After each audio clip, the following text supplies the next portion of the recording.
ওরা আমাকে পছন্দ করে ফেলেছে। আগামী 10 দিন পর শুক্রবার বিয়ের দিন ঠিক করে ফেলেছে। আমার মাথা কাজ করতেছে না।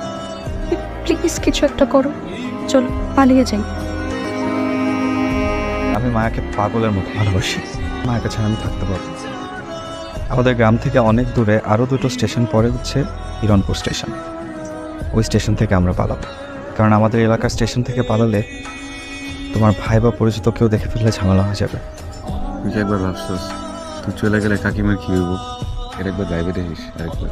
মামার সাথে যোগাযোগ করে মামাকে আমি চলে যা। বৌদির চিকিৎসা তো করার লাগবে নাকি? ভগবানের উপর ভরসা করে তুই যা, শহরে যা।